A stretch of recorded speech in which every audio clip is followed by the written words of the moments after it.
Bien, pues, ¿qué tal?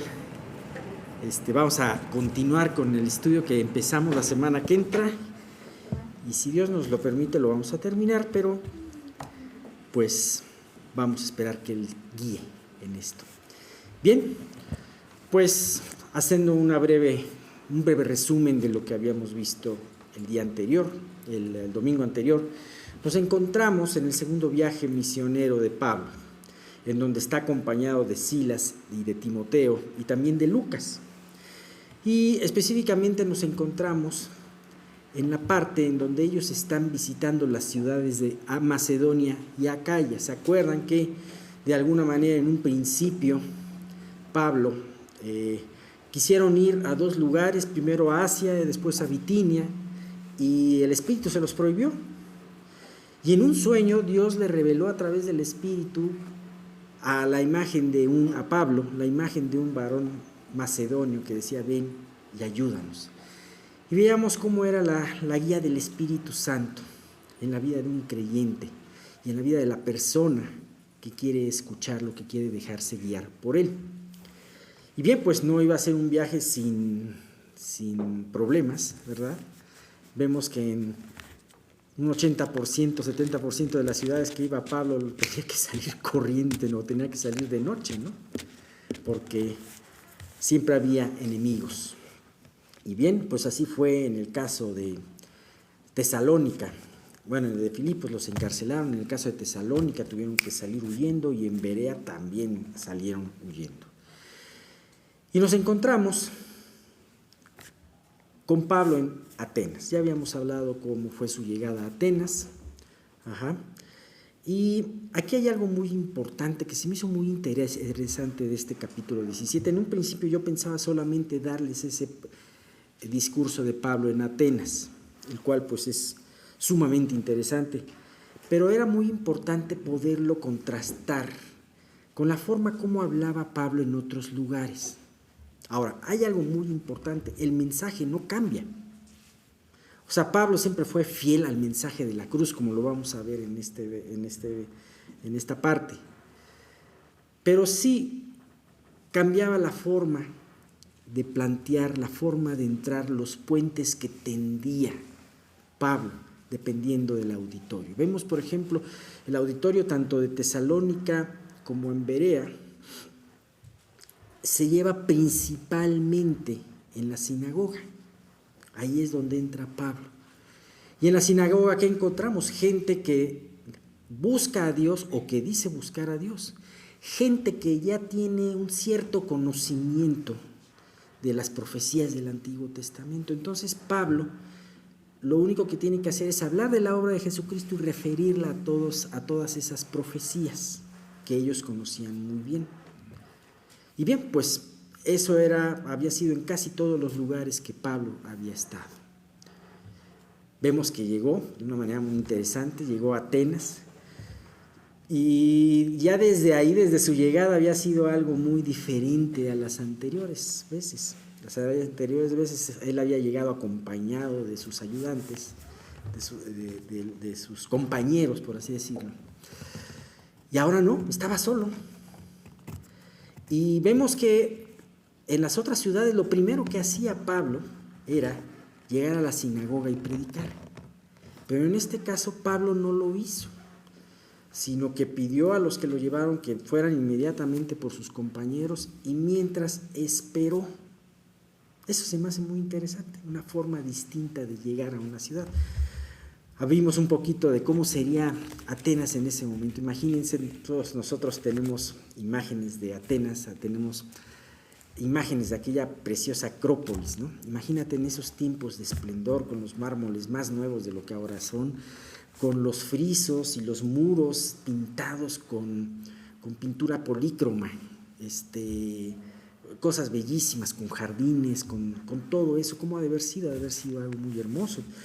Precisamente estábamos nosotros haciendo un poquito la similitud de qué pasa ahora cuando vamos a una ciudad de las más bellas del mundo, cuando vamos a Roma, cuando alguien puede ir a París, cuando alguien va a diferentes ciudades, ¿no? En donde pues ellos, ¿qué haces cuando llegas? Pues dices, dejo mis maletas y me voy a visitar, ¿no? Y entonces te impresionan los monumentos, te impresionan las pinturas, las esculturas. Y bien, Pablo llegó y empezó a visitar. Sin embargo, en vez de quedar impresionado por todo aquello que veía, un cargo le vino a su corazón. Dice específicamente aquí en esta parte de Hechos, que su espíritu se enardecía viendo a la ciudad entregada a la idolatría. Pablo no vio lo que otros común y corriente veían, grandes monumentos, una ciudad en donde había además gente de todo el mundo y muy cosmopolita. Hay que recordar que aunque Atenas en ese momento ya no vivía su época dorada como lo había vivido 400 años antes, en ese momento Atenas todavía seguía siendo una ciudad bella, ¿no? Y que imponía moda en muchas cosas. Pablo eso no lo impresionaba. Pablo estaba impresionado de la idolatría. Y entonces, ese fuego que estaba dentro de él, como el fuego, ¿se acuerdan del fuego de Jeremías cuando trató de callarse la boca? Bueno, hubo un fuego similar en Pablo. Su espíritu se enardecía y entonces buscó una sinagoga y empezó a hablar en la sinagoga. Como dice, discutía en la sinagoga con los judíos y piadosos. Pero no solamente que discutía ahí en la sinagoga, sino que empezó a discutir en un lugar distinto, en la plaza, en un lugar público, en donde no solamente judíos y piadosos asistían, sino gente de toda índole. Entre ellos, las personas que si Pablo no hubiera discutido en la plaza, nunca hubieran escuchado el mensaje de Cristo. Aquellos hombres pensadores, aquellos hombres filósofos. Y dice, y bueno, es en esta parte donde precisamente nos quedamos la semana pasada, en donde Pablo estaba discutiendo delante de personas que se consideraban la crema y la nata de la sabiduría en ese momento. Y que de hecho no solamente fue en ese momento, sino durante los siglos ha perdurado mucho esa sabiduría, la sabiduría de los filósofos griegos y los romanos, ¿no? Y bien, y lo difícil que ha de haber sido en ese momento el poder haber discutido con estas personas que conocían poco de la Escritura o casi nada, pero que sí tenían un montón de ideas en su cabeza. Cómo acercar la verdad a estas personas. Es muy interesante, créanme, lo que pasa en este capítulo, en estas narraciones. Y decía, el versículo 18, ¿qué es lo que nos comenta el versículo 18? Y algunos filósofos de los epicúreos y de los estoicos disputaban con Pablo. Y unos decían, ¿qué querrá decir este palabrero? Y otros, parece que es predicador de nuevos dioses, porque les predicaba el evangelio de Jesús y la resurrección. Pablo no se dejó intimidar en el espíritu, porque Dios nos ha dado un espíritu de valor. No se dejaba intimidar por las credenciales de estos filósofos, por las poesías que hayan escrito, por las obras y por los debates que hayan tenido. No se dejó impresionar. A veces nosotros podemos ser muy impresionables por tratar con una persona que se pueda decir erudito. Sin embargo, la gran lección es que Pablo se sujetó a hablar de Cristo y a este crucificado. Es impresionante. Y entonces fue lo único que dijo.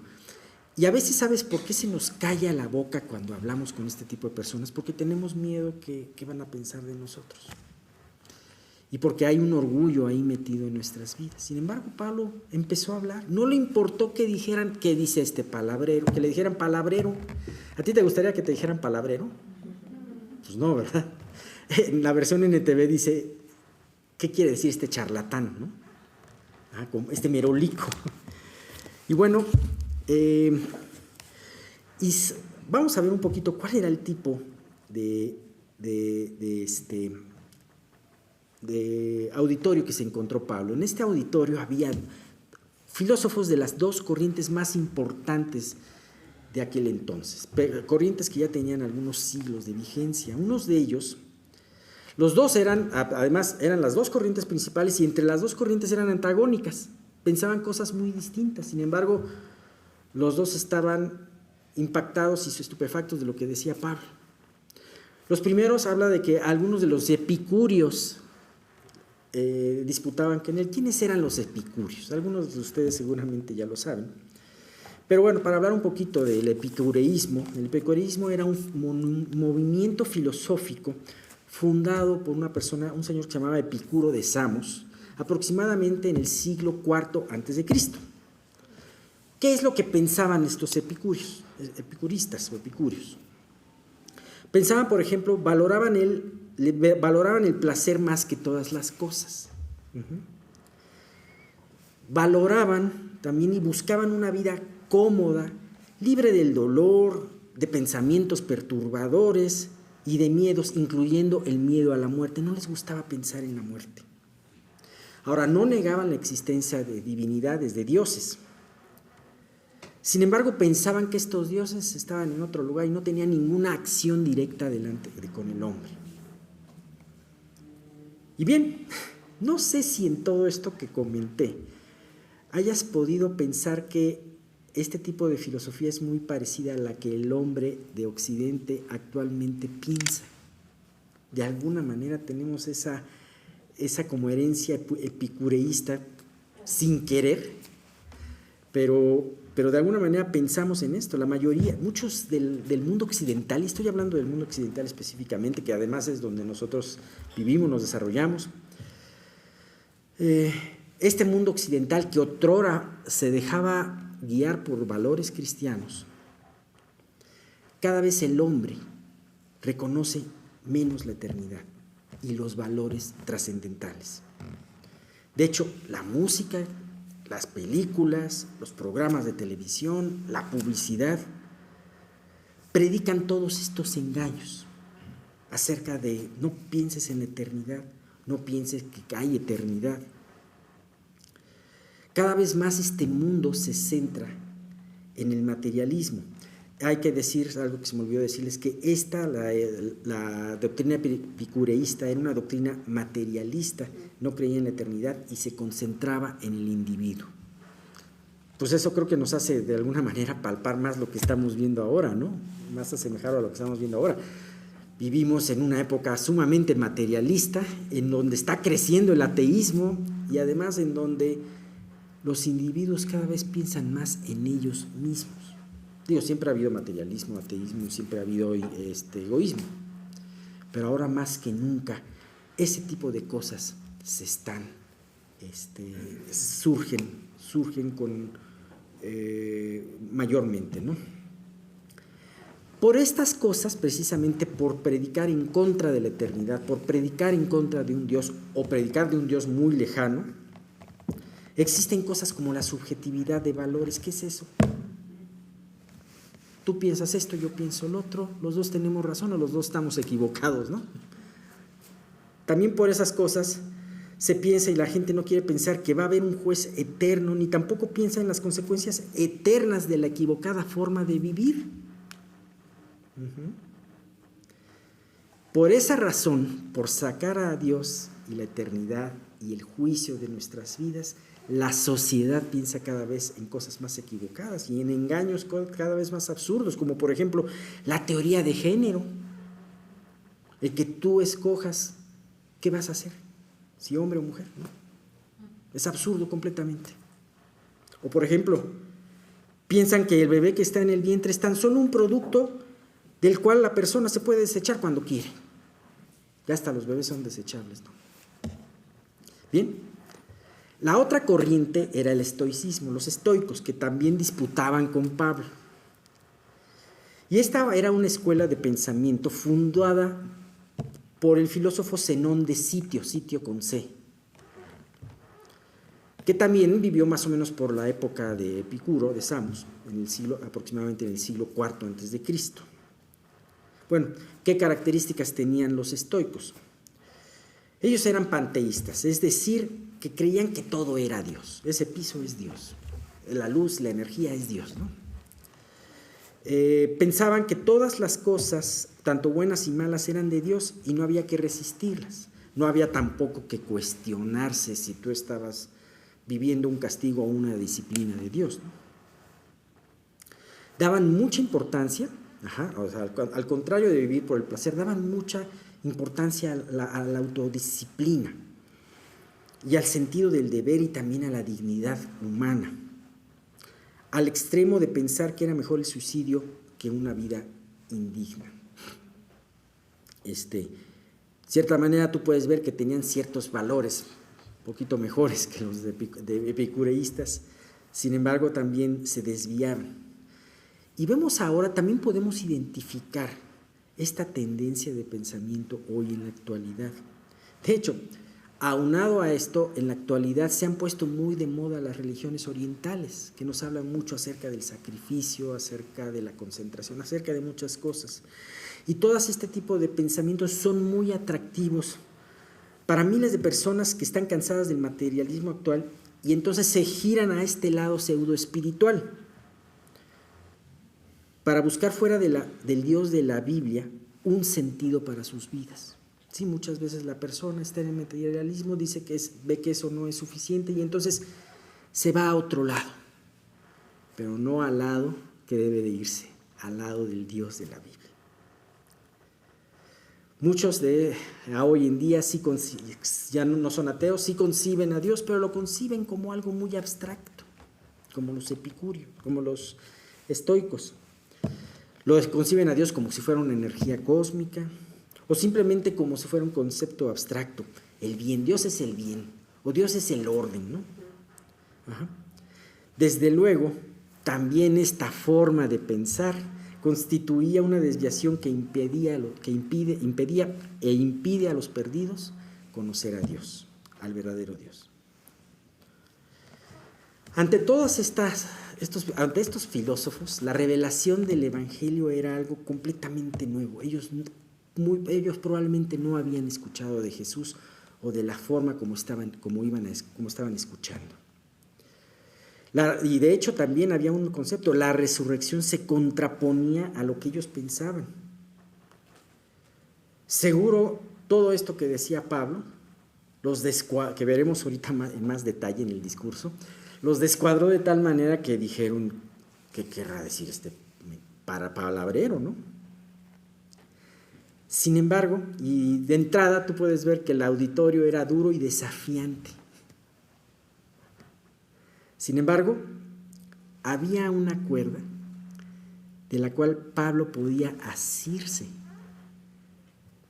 para poder hablar del Evangelio de Cristo. Una cuerda que ellos todavía no le volteaban la espalda, y esa cuerda era la curiosidad de los griegos. ¿Sí? Fíjate, ¿y a qué me refiero con curiosidad? Esto lo explica el versículo 19. Perdón, creo que no dije, sí dije que estábamos en Hechos 17, pero estábamos viendo precisamente a partir del versículo 16, para los que quieran seguir con la Biblia.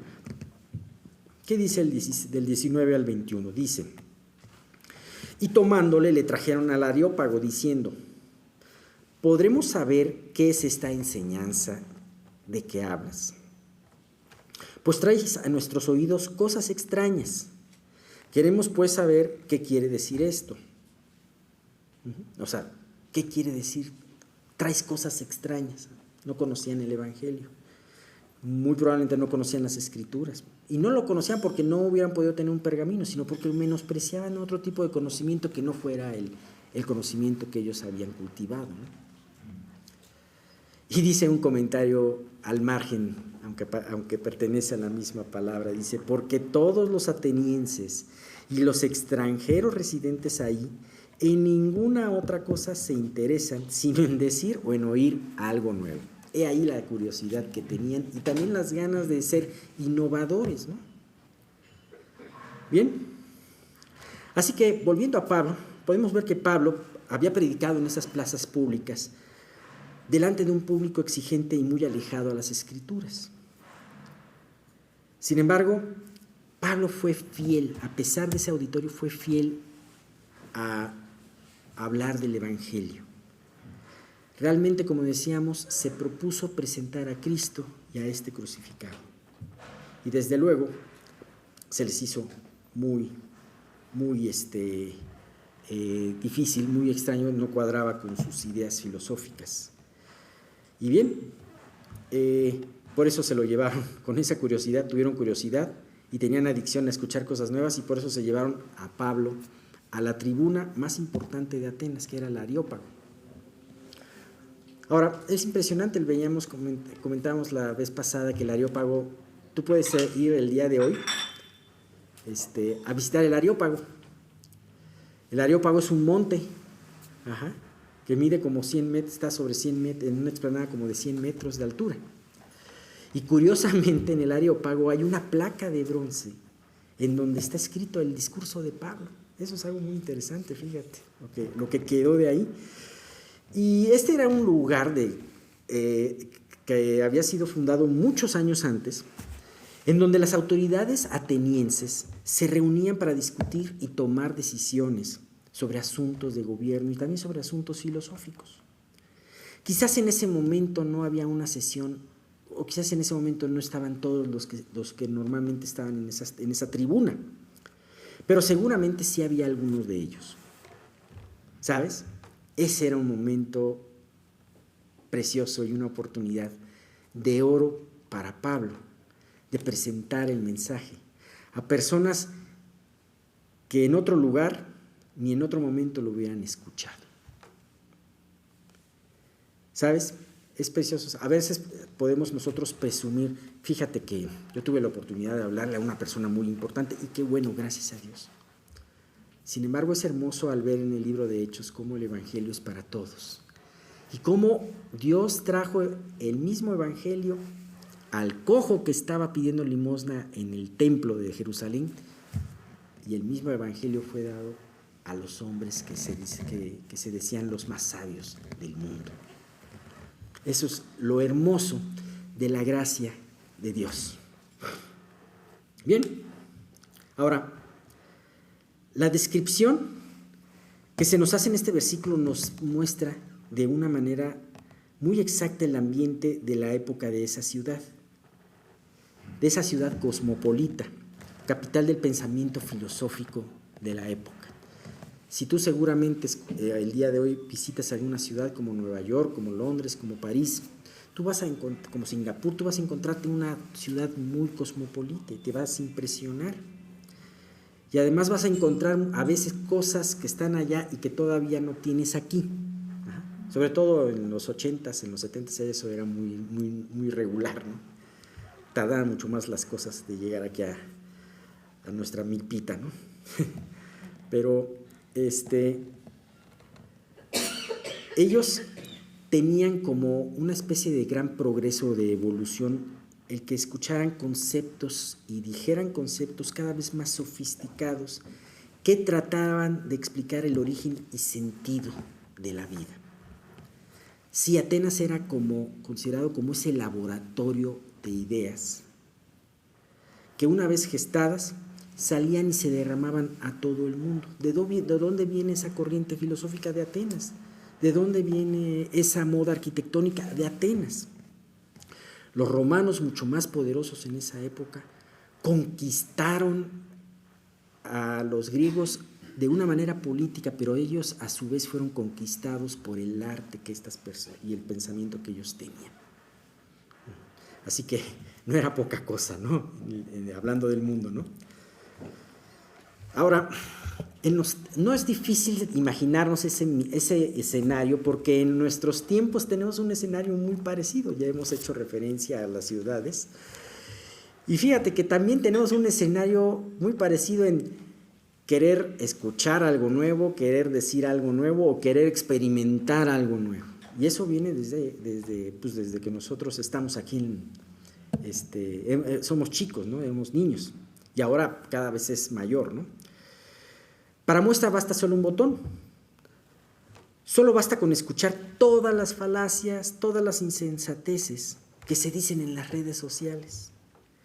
Y a los millones, además, a los millones de seguidores que las aplauden. ¿A poco no con esto no piensas en esos primeros versículos del Salmo 2, escrito por David, que dice en versículos 1 al 3, fíjate, ¿por qué se amotinan la gente? Y los pueblos piensan cosas vanas.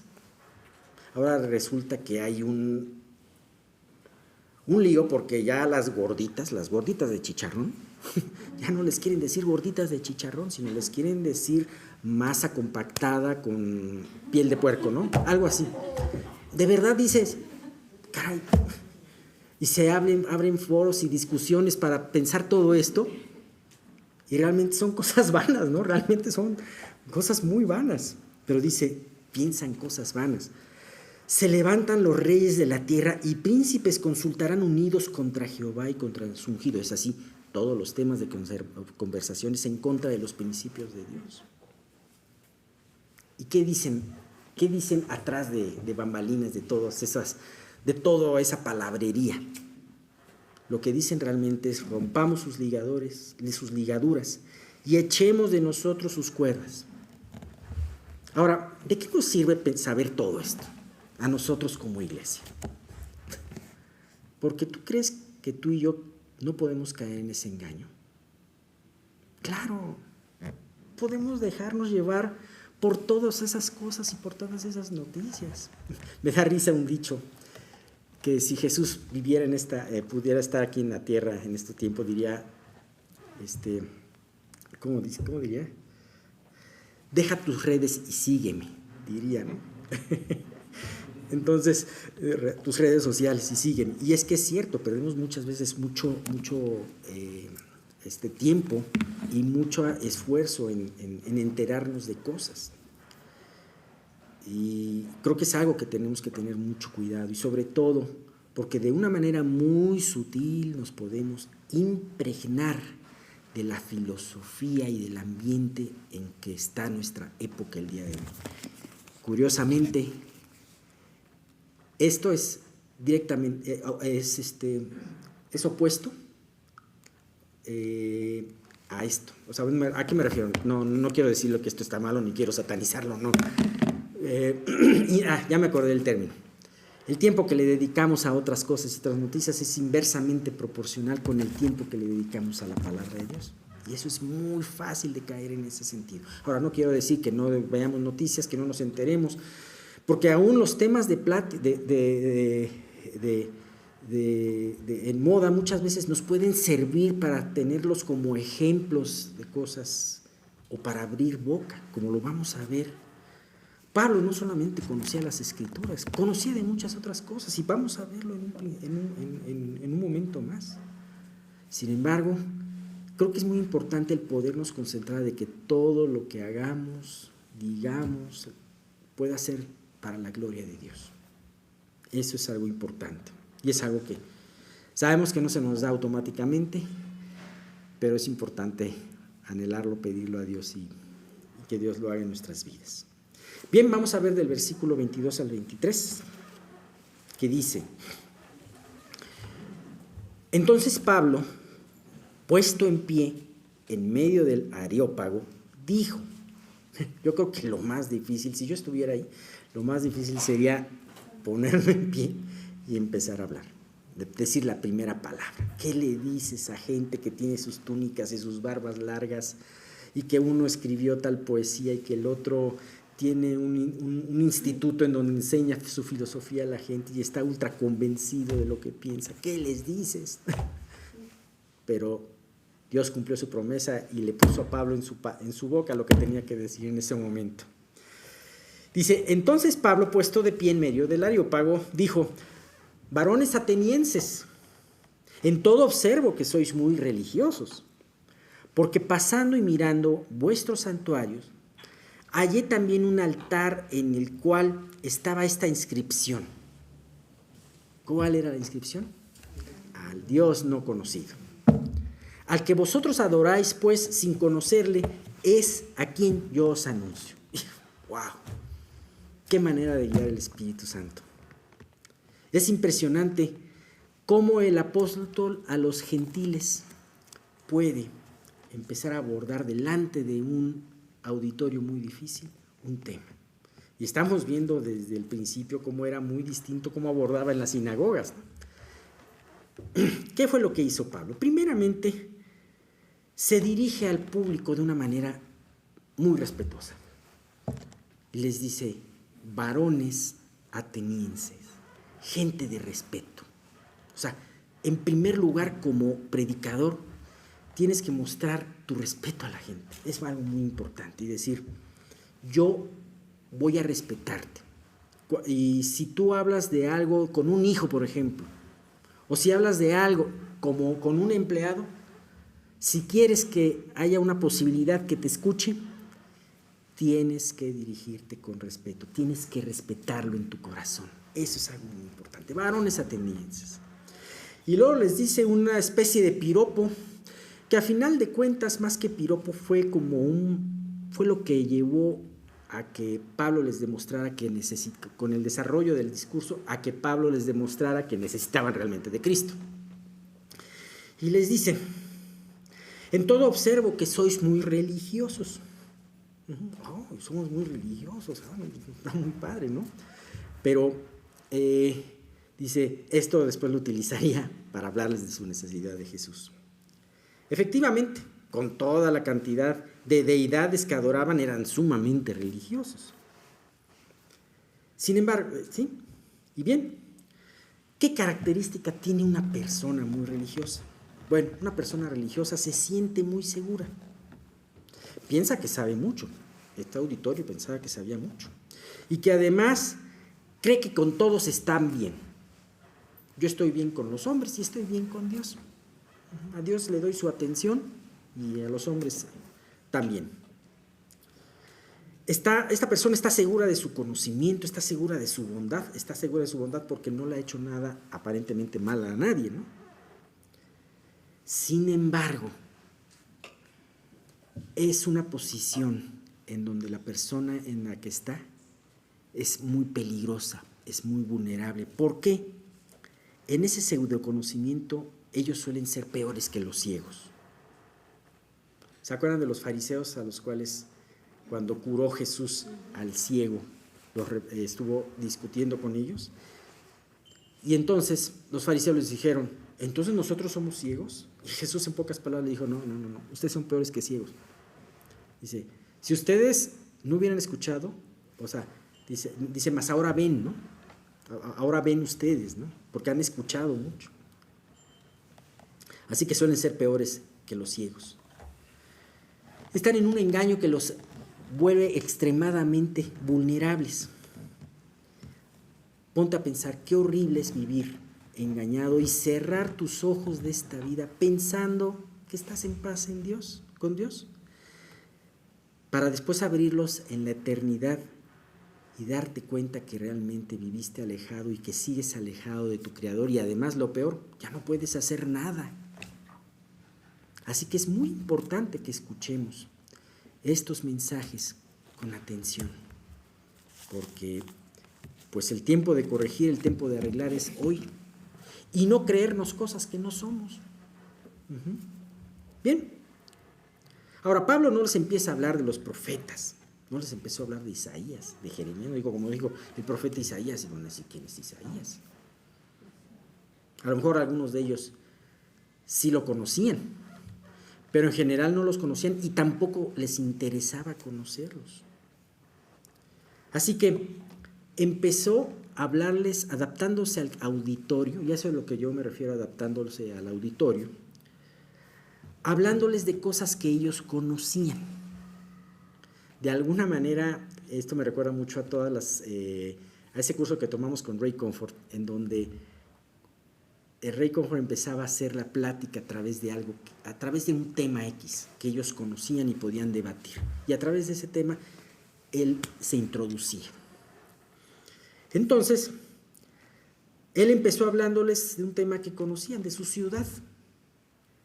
Y empezó a hablarles de su recorrido en la ciudad y de los templos y de los monumentos que acababa de ver.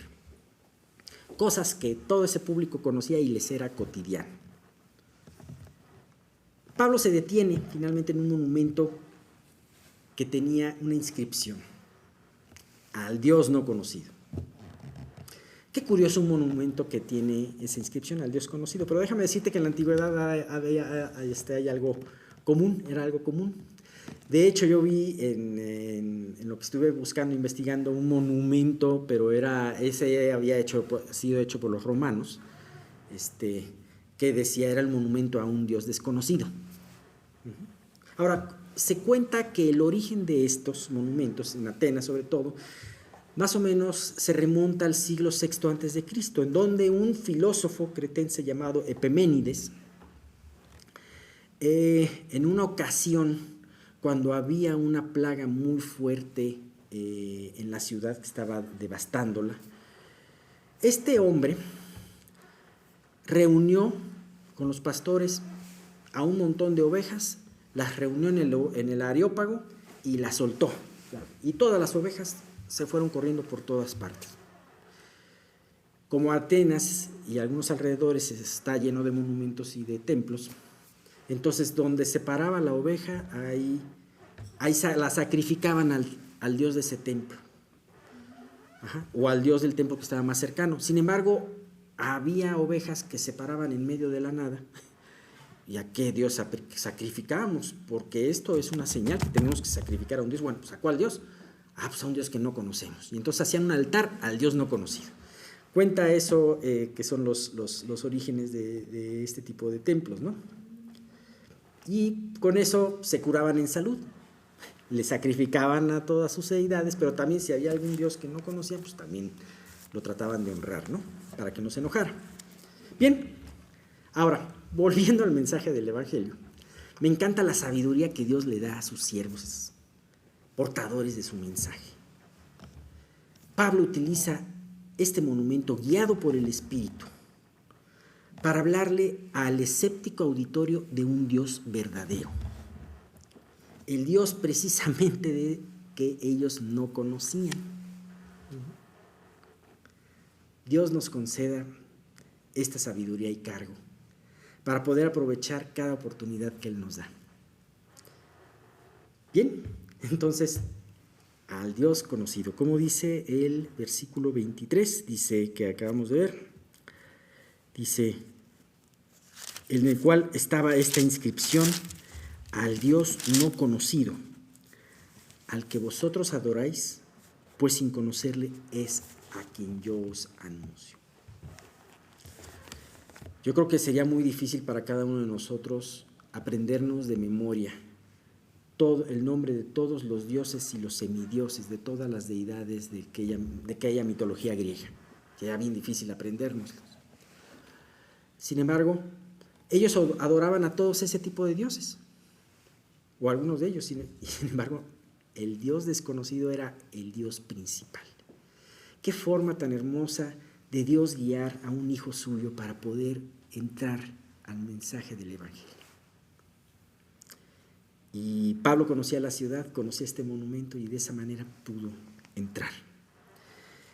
Versículos 24, 25 dice: el Dios que hizo el mundo y todas las cosas que en él hay, siendo Señor del cielo y de la tierra, no habita en templos hechos por manos humanas, ni es honrado por manos de hombres como si necesitase de algo, pues Él es quien da a todos vida y aliento y todas las cosas.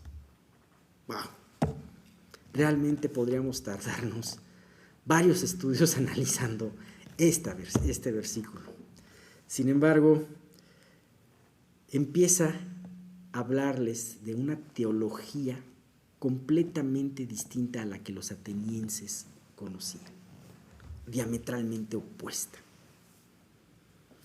Empezando porque les hablaba de un Dios y no de muchos dioses.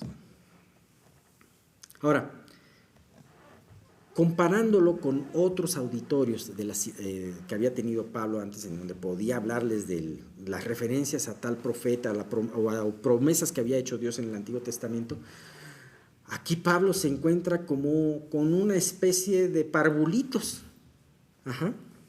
¿Sí?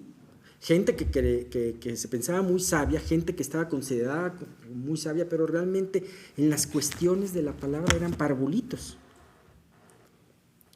Pablo era como si tuviese que enseñarles a leer y a escribir. ¿Y sabes qué es impresionante? Esto estaba tratando de esta manera, una explicación desde cero, desde los orígenes, delante del auditorio considerado la crema innata de la sabiduría. Estábamos hablando de la sabiduría, Mauricio nos habló de la sabiduría, de la verdadera sabiduría, no de la sabiduría que pensamos que es la valiosa, sino la de Dios. Bueno, estos hombres pensaban la otra sabiduría. ¿Y sabes qué es impresionante? Ver que toda la sabiduría del mundo no abona ni una micra para poder entender el mensaje del Evangelio. ¿Sí? Ni todos los estudios del mundo te hacen más apto para poder abrir tu corazón delante de Dios. Pablo prácticamente con este auditorio comenzó desde cero. Y entonces, contrario a toda la corte de divinidades que ellos pensaban, que ellos creían, Pablo comienza por describir a un Dios magnífico, creador y dueño del universo y de todo lo que hay en él. Y inmediatamente destruye delante de ellos la manera que pensaban ellos cómo era acercarse a Dios. ¿Sabes? Un buen evangelista presenta así su mensaje. El mensaje lo presenta de una manera verdadera y que tiene que enfrentar a su interlocutor. ¿Y qué muchas veces qué tenemos que enfrentar a nuestro interlocutor? Que todo lo que ha hecho en su vida no sirve de nada para alcanzar a Dios. Ese es un punto primordial. Un buen mensaje de salvación primero va a decir la mala noticia. Primero va a entristecer para después hablar de la buena noticia y hablar precisamente de lo que se necesita. La mayoría de las personas religiosas, la mayoría de las personas que confían con su bagaje intelectual, de obras, de todo esto, tropiezan con este mensaje. ¿Por qué crees que Jesús es llamado la roca? Porque no solamente edifica la iglesia, sino también constituyó como un tropezadero para aquellos que pensaban que estaban muy altos. Por eso para los griegos el evangelio era una locura. Para los judíos era herejía, para los griegos era una locura. ¿Sabes? Es muy importante, si tú afirmas el día de hoy que eres una persona salva, haber tenido en cuenta que en algún momento en tu vida realmente entendiste que estabas perdido y separado de Dios. Si no lo estás seguro, entonces no dejes de meditar en esto y pídele a Dios que te mueva a un verdadero arrepentimiento. Bien, Pablo coloca a este público orgulloso también con un detalle aquí que me gustó mucho. O sea, Dios hizo el mundo y todas las cosas que en él hay. Él es Señor del cielo y de la tierra, Él es dueño de todo. No habita en templos hechos por manos humanas, o sea, lo que has hecho no sirve. Tampoco es honrado por manos de hombres como si necesitase de algo, pues Él es quien da a todos vida y aliento y todas las cosas. También el mensaje de Pablo confrontó a aquellos y nos confronta a nosotros de que, oye, ¿te sientes muy orgulloso con tu servicio a Dios? Sabes que Dios no necesita tu servicio. Más bien tú necesitas de Dios y te da como privilegio en algún momento de tu vida el poderle servir. ¿Y sabes qué debes de decir cuando le sirves? Siervo inútil soy, porque he hecho solamente lo que se me pidió. Bien, entonces Pablo confronta a este público orgulloso con la verdad de que Dios no es el que necesita de ellos, ni de sus templos, ni de su sabiduría, sino más bien ellos son los que necesitan de Dios. Y además es un Dios que no es un Dios puesto en una cosa creada. Ellos pensaban que el mar era un Dios, el Dios del mar, el Dios de la tempestad, el Dios de las cosechas, el Dios del vino. Sino que la creación, Dios está muy por encima de la creación y que Él es el que verdaderamente les ha provisto desde el principio y los seguirá proveyendo de todas las cosas. Bien, vamos a terminar con un último versículo, porque si no, creo que estamos viendo mucha información. Pero dice el versículo 26, vamos a ver versículo 26 y 27. Y de una sangre ha hecho todo el linaje de los hombres para que habiten sobre la faz de la tierra, y les ha prefijado el orden de los tiempos y los límites de su habitación. Es impresionante, pero en estos últimos versículos que hemos visto, Pablo tiene que condensar cuando menos los 11 primeros capítulos de Génesis, los tiene que condensar en tan solo unas palabras. Y entonces, Dios, y Pablo tiene que hacer que eso sea, Dios a través de Pablo hizo que eso fuese entendible delante de personas que creían en una mitología en donde había un montón de dioses con pasiones parecidas a los que ellas tenían, ¿no? Sin embargo, aquí dice, y Dios, ese Dios creador, ha hecho a todos los hombres de un solo linaje, de una sola sangre. Él pasa desde Adán hasta Noé en un momento rápido. Y entonces les plantea que no solamente es un Dios creador, sino también es un Dios que controla todas las cosas y ha establecido y prefijado para el hombre en qué tiempo va a vivir y los límites de su habitación. Así que lo que estás pasando no es cuestión del destino, no es cuestión de la suerte o no la suerte, sino seas incrédulo, seas creyente, Dios ha prefijado tu vida y ha predestinado todo lo que vas a hacer. Es impresionante porque realmente Dios, el tiempo que tú estás viviendo y el lugar donde tú estás viviendo es un tiempo y un lugar que Dios planeó para ti. Bien, creo que nos vamos a quedar aquí porque sí, todavía muchos conceptos. En otra oportunidad seguiremos comentando, pero a mí me impresiona ver dos cosas, y creo que es lo que más me impresiona de todo este pasaje. La primera es la sabiduría que Dios da para que un siervo suyo pueda hablar de acuerdo a la persona, de acuerdo a lo que necesita la persona. Cuando iba con los judíos, les hablaba de las profecías y de los profetas. Y en este caso, les habló de las cosas que ellos conocían, de sus monumentos y de sus filósofos. Y también la fidelidad que tenía Pablo para no dejar de hablar lo importante del mensaje del Evangelio, no importando qué auditorio tenía y no importando la reacción de burla que pudieran tener. Bueno, vamos a quedarnos aquí.